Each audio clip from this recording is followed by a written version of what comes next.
Jonas repariert das alte Fahrrad. Jonas ist 18 Jahre alt und wohnt in einer kleinen Stadt namens Grünheide. Er hat gerade sein letztes Schuljahr abgeschlossen und freut sich auf einen langen, entspannten Sommer. Allerdings hat er ein Problem. Er hat kein eigenes Fahrrad mehr, denn sein altes Rad ist kaputt gegangen. Seit Monaten steht es in der Garage, verstaubt und mit platten Reifen.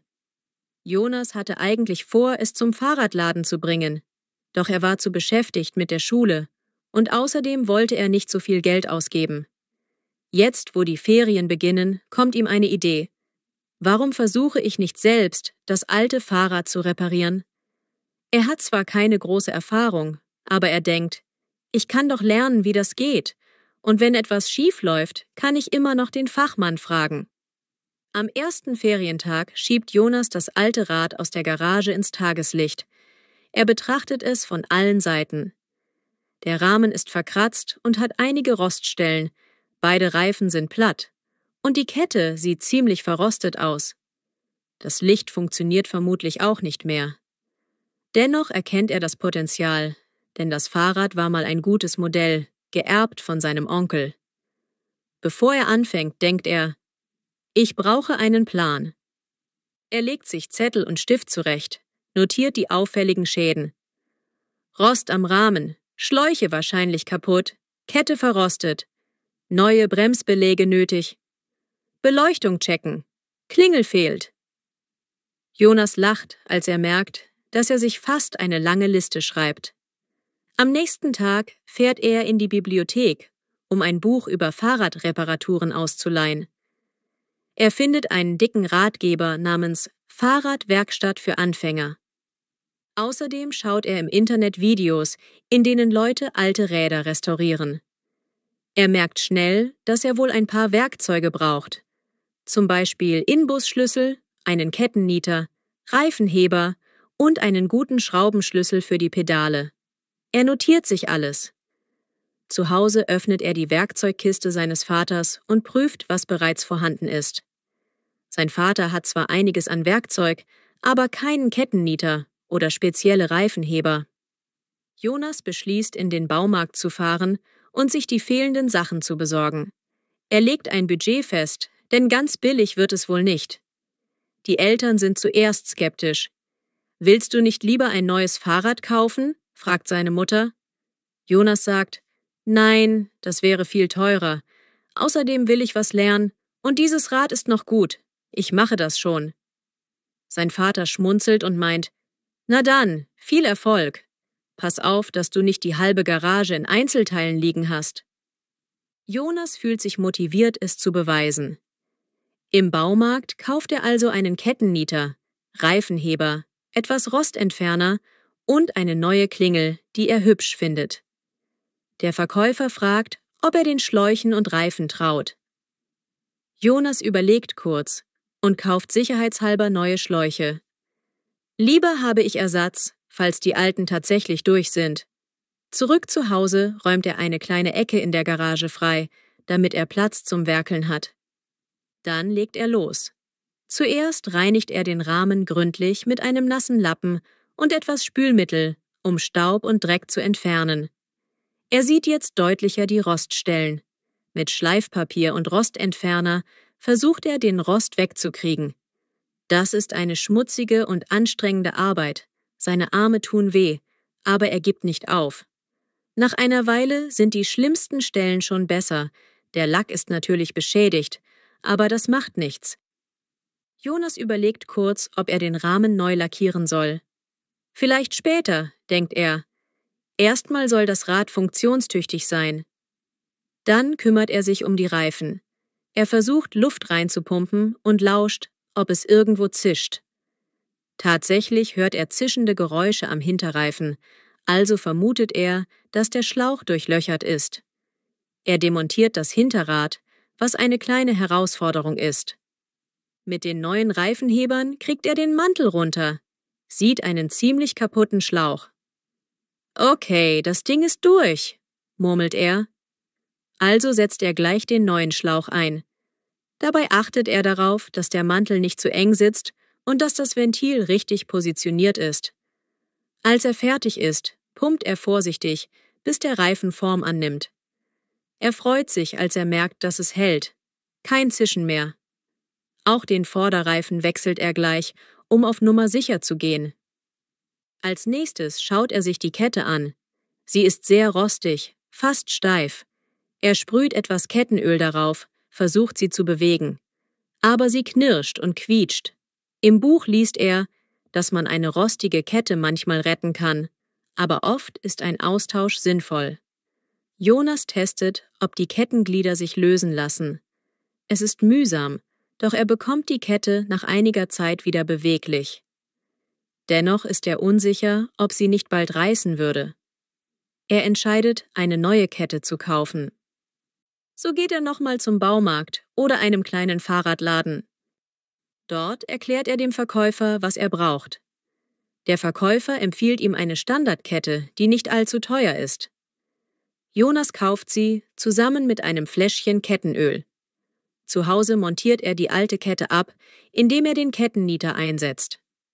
Am Anfang begreift er nicht, wie das Werkzeug genau funktioniert.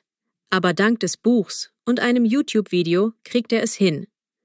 Dann setzt er die neue Kette ein, achtet auf die richtige Länge. Er muss ein Glied herausnehmen, damit sie passt. Beim ersten Versuch macht er es falsch, die Kette ist zu kurz. Er flucht leise, nimmt nochmal ein Glied, probiert es anders. Am Ende sitzt die Kette passend auf den Ritzeln. Er dreht vorsichtig die Pedale von Hand, spürt, dass die Kette sauber läuft. Er freut sich riesig über diesen Erfolg. Der nächste Schritt sind die Bremsen. Er testet. Der Bremshebel am Lenker lässt sich fast bis zum Griff durchziehen, ohne Widerstand. Das heißt, die Bremsbeläge sind entweder abgenutzt oder schlecht eingestellt. Er zieht das Hinterrad ab und sieht, dass die Beläge kaum noch Gummi haben. Im Buch steht, wie man Bremsbeläge wechselt, also besorgt er im Laden neue Beläge. Auch das ist ein wenig Fummelei, doch er schafft es, die alten Beläge zu entfernen, die neuen einzusetzen und die Bremse wieder so einzustellen, dass sie zupackt, aber nicht schleift. Nachdem er fertig ist, drückt er vorsichtig den Bremshebel, hört ein leises Kratzen, was normal ist, aber spürt den Widerstand.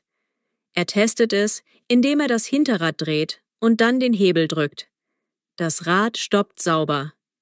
Das Gleiche macht er vorn. Allerdings sind die vorderen Beläge noch brauchbar. Er reinigt sie, stellt die Bremse etwas enger ein. Danach fühlt es sich ganz gut an. Nun kümmert er sich um die Lichtanlage. Das Fahrrad hat einen alten Dynamo. Er weiß nicht, ob der noch funktioniert. Er testet es, indem er das Rad hochhebt, den Dynamo an den Reifen drückt und das Rad dreht.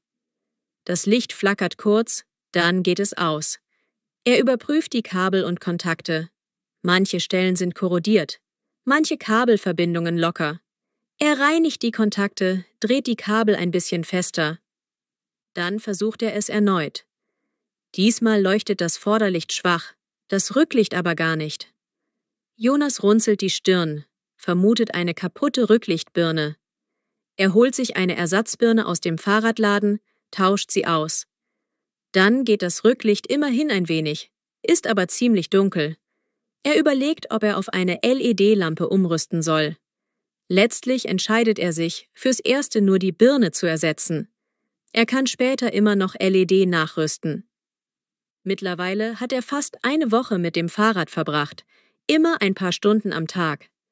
Er macht zwischendurch Pausen, weil er anfangs nicht so viel Ahnung hatte und alles länger dauert. Seine Mutter lacht. Da hast du dir aber ein großes Projekt vorgenommen.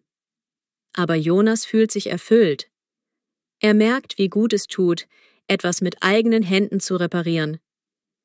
Wenn er sieht, wie das Rad langsam wieder Gestalt annimmt, ist er stolz. Sein Vater schaut manchmal zu, grinst und sagt, vielleicht solltest du Fahrradmechaniker werden.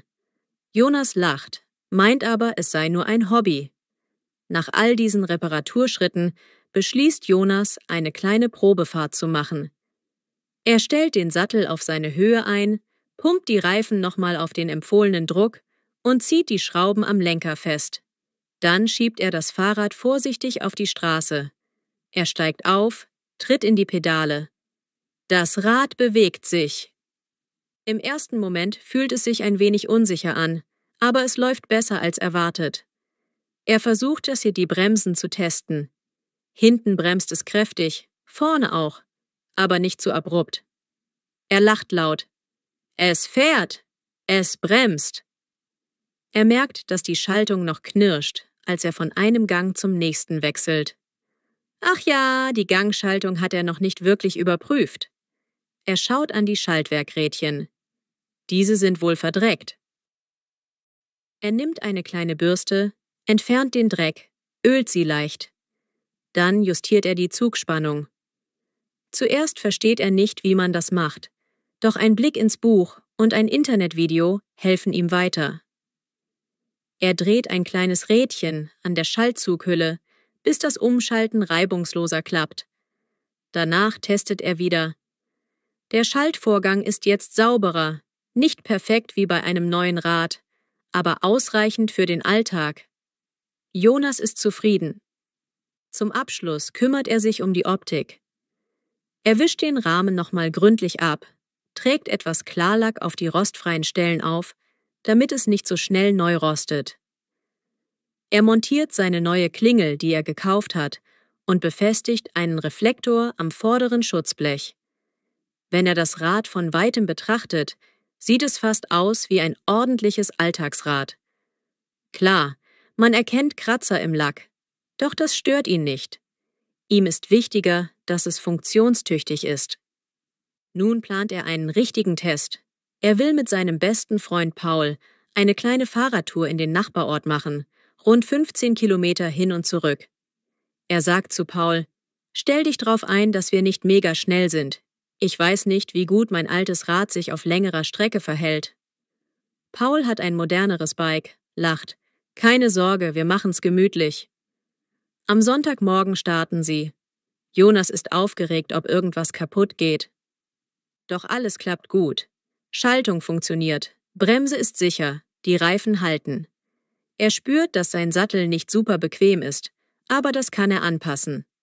Nach etwa 45 Minuten kommen sie im Nachbarort an, trinken eine Limo und kehren dann zurück. Jonas ist stolz, keinen Platten oder sonstiges Desaster zu erleben. Zu Hause berichtet er begeistert seinen Eltern: Es hat standgehalten, ich habe ein zuverlässiges Rad, das ich selbst repariert habe. Sein Vater meint anerkennend: Respekt, Junge, das hätte ich nicht gedacht, dass du so hartnäckig bleibst. Seine Mutter fragt: Und was jetzt? Willst du noch was verbessern? Jonas überlegt, dass er vielleicht noch eine LED-Lampe vorne und hinten montieren könnte, für bessere Sicht. Und vielleicht eine bequeme Satteldecke. Aber das Wichtigste ist geschafft. Er hat ein funktionierendes Fahrrad, komplett aus eigener Kraft repariert. In den folgenden Tagen nutzt er das Rad, um kleine Besorgungen in der Stadt zu machen, zu Freunden zu fahren oder einfach eine Runde am Wochenende zu drehen.